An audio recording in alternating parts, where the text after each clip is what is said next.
Disintegrasi secara harfiah dipahami sebagai perpecahan suatu bangsa menjadi bagian-bagian yang saling terpisah.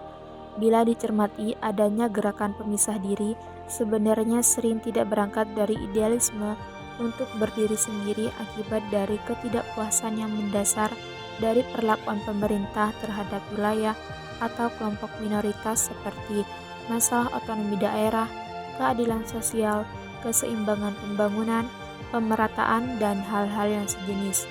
Kekhawatiran tentang perpecahan bangsa di tanah air dewata ini yang dapat digambarkan sebagai penuh konflik dan pertikaian. Gelombang reformasi yang tengah berjalan menimbulkan berbagai kecenderungan dan realitas baru. Segala hal yang terkait dengan Orde Baru, termasuk format politik dan paradigmanya dihujat dan dibongkar. Bermunculan pula aliansi ideologi dan politik yang ditandai dengan menjamurnya partai-partai politik baru. Seiring dengan itu, lahir sejumlah tuntutan daerah-daerah di luar Jawa agar mendapatkan otonomi yang lebih luas atau merdeka yang dengan sendirinya makin menambah problem. Manakala diwarnai terjadinya konflik dan benturan antar etnik dengan segala permasalahannya. Indonesia sebagai negara kepulauan yang memiliki keanekaragaman, baik dilihat dari segi ras, agama, bahasa, suku bangsa, dan adat istiadat, serta kondisi faktual ini di satu sisi merupakan kekayaan bangsa Indonesia yang membedakannya dengan bangsa-bangsa lain yang tetap harus dipelihara. Keanekaragaman tersebut juga mengandung potensi konflik yang jika tidak dikelola dengan baik dapat mengancam keutuhan, persatuan, dan kesatuan bangsa, seperti gerakan separatisme yang ingin memisahkan diri dari Negara Kesatuan Republik Indonesia akibat dari ketidakpuasan dan perbedaan kepentingan yang dapat mengakibatkan terjadinya disintegrasi bangsa. Potensi disintegrasi bangsa di Indonesia sangatlah besar. Hal ini dapat dilihat dari banyaknya permasalahan yang kompleks yang terjadi dan apabila tidak dicari solusi pemecahannya akan berdampak pada meningkatnya konflik. Kondisi ini dipengaruhi pula dengan menurunnya rasa nasionalisme yang ada di dalam masyarakat dan dapat berkembang menjadi konflik yang berkepanjangan yang akhirnya mengarah kepada disintegrasi bangsa.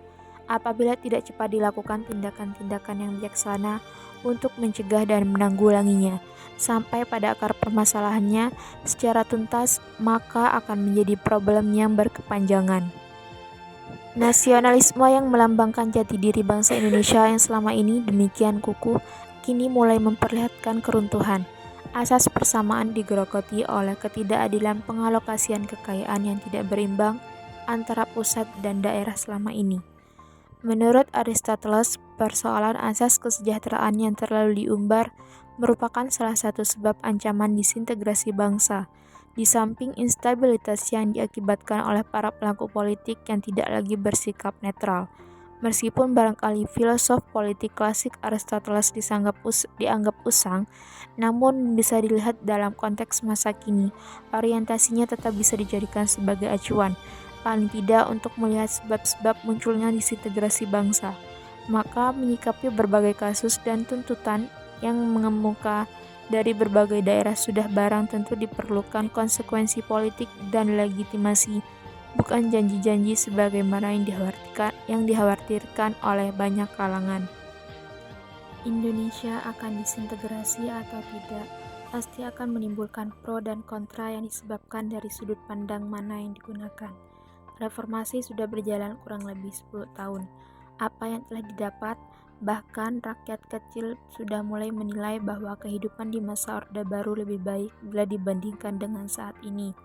Pendapat rakyat tersebut terjadi karena hanya dilihat dari sudut pandang harga kebutuhan pokok sehari-hari, dan itu tidak salah, karena hanya satu hal tersebut yang ada di benak mereka. Kemudian ada kelompok masyarakat yang selalu menuntut kebebasan, dan oleh kelompok yang lain dikatakan sudah kebablasan. Kemudian timbul kembali pertanyaan apa itu reformasi? Yang jelas bangsa Indonesia semua menginginkan kehidupan yang lebih baik melalui reformasi setelah hidup di era Orde Baru. Dengan demikian bangsa ini sudah mendekati disintegritas kalau tidak memiliki pegangan. Ada beberapa hal yang perlu dilakukan oleh bangsa dan negara ini dalam upaya untuk bangkit kembali, yaitu Pancasila dan Undang-Undang Dasar 1945 harus digemakan lagi sampai ke rakyat yang paling bawah dalam rangka pemahaman dan penghayatan. Garis-garis besar haluan negara yang pernah ada yang dapat digunakan sebagai pedoman dalam membangun bangsa dan negara perlu dihidupkan kembali. Para tokoh dan elit bangsa harus dapat memberi contoh dan menjadi contoh rakyat. Jangan selalu berkelahi dan saling caci maki hanya untuk kepentingan kelompok atau partai politiknya. Budaya bangsa yang adiluhung hendaknya diangkat untuk diingat dan dilaksanakan oleh bangsa ini, yaitu budaya saling hormat-menghormati. TNI dan Polri harus segera dibangun dengan tahapan yang jelas yang ditentukan oleh DPR. Jangan ada lagi curiga atau mencurigai antar unsur bangsa ini, karena keselamatan bangsa dan negara sudah terancam.